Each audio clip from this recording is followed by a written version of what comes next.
bakit masyado nilang binababa yung benchmark? Parang nakaka-insulto naman yata sa mga Pilipino yan. Diba?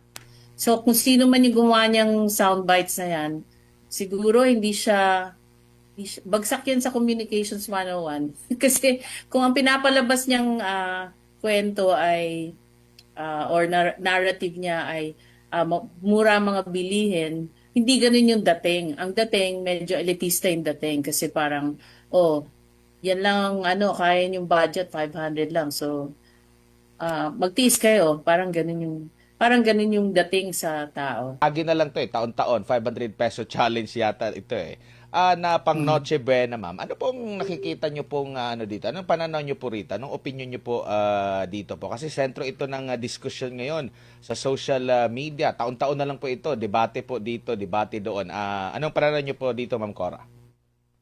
Natatawa naman ako diyan kasi yung mga presyo ng bilihin tumataas pero yung kanilang benchmark hindi tumataas, 500 pa rin hanggang ngayon.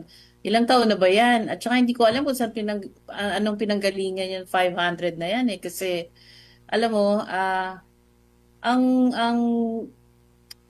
tawag dito, yung per capita GDP naman ng Pilipinas ay 2,000 pesos per day, no?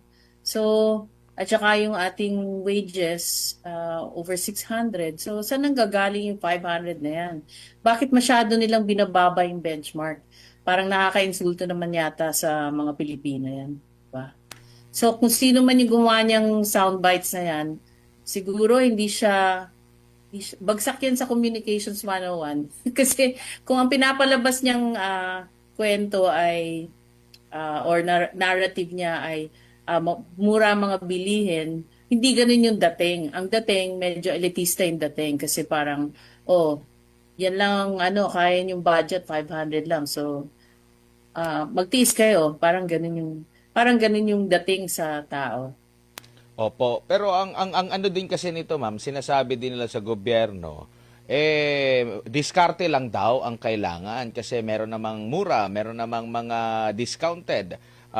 Debate pa nga kung ano ang Noche Buena. Hinanap natin yung ibig sabihin ng Noche Buena. Parang ano lang siya, salo-salo, may handaan, salo-salo sa pagsalubong sa December 25 po.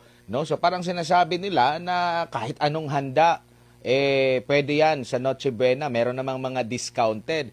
Pero sa mata ng mga Pilipino kasi, pag sinabi mo kasi pagsalubong sa Pasko, talagang espesyal yan. Hindi yan yung regular na kinakain natin na dinner.